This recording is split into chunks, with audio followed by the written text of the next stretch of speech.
down in the fellowship hall. Amazing. And we're going to welcome up our friend Kat, who is going to talk to us about Natural Church Development Initiative. Can we welcome her up?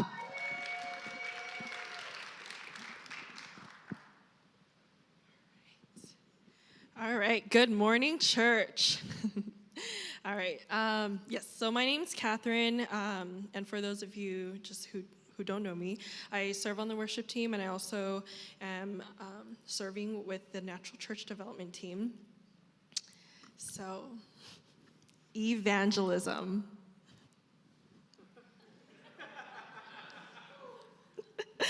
How did you feel when I said that word? What kind of thoughts come to mind?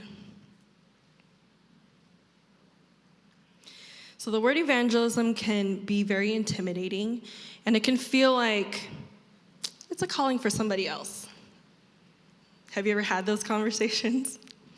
Yeah, like evangelism's important, but it's not my calling. I'll leave that for someone else who has the gift of evangelism. But did you know that you are called to it?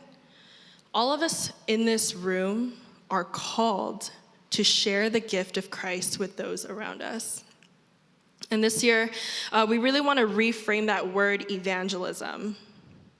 It's simply a call to love the people around you.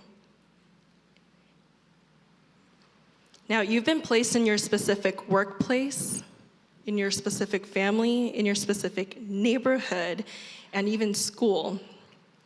And it's not by accident. In those spheres of influence, you're able to connect with and love those specific people in a way that you can in your unique way.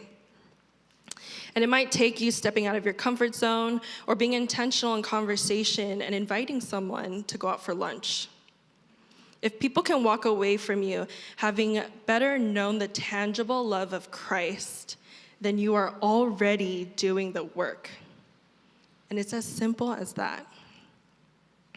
Evangelism is not for someone else. You and I are all called to it. So how are we going to do this in our church? So in February, we're going to be starting up our small groups, and in those groups, we'll be going over practical material on how to even have a simple conversation with someone that's intentional and deep. How do we interact with people so that they actually feel seen, heard, and loved? How do we get deeper with people? And we also, when you came in, you should have gotten a journal. So one of these journals. And in these journals, you're going to be journaling your journey, the good, the bad, and you're also going to be writing down your prayers for people. And I really challenge people to write down your prayers, because when you look back at them, I promise you're going to see God answer your prayers for other people in miraculous ways. And in February, we're also going to be hosting a training that's designed to help you better understand the process on how someone goes from not knowing Jesus to opening up their hearts to accepting him as Lord and Savior. Now, to wrap this up, last week, Pastor Glenn asked us to think of 5 people in our lives that we want to commit to praying for and loving in 2026.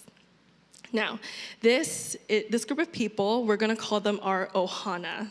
And Ohana means family, and that means that no one gets left behind, nor do they get forgotten. And there's a paper that's also on your seat, and you notice that there's 5 lines, and it says, "My Ohana family." And as we're going through the service, feel free to be thinking about those 5 people, including that person in your life that might be difficult to love. And you're going to be writing those names down on this paper, and we're going to be doing something with this later. So I'm going to leave you guys with this one question. Who are you going to choose to commit to intentionally praying for and loving this year? Thank you.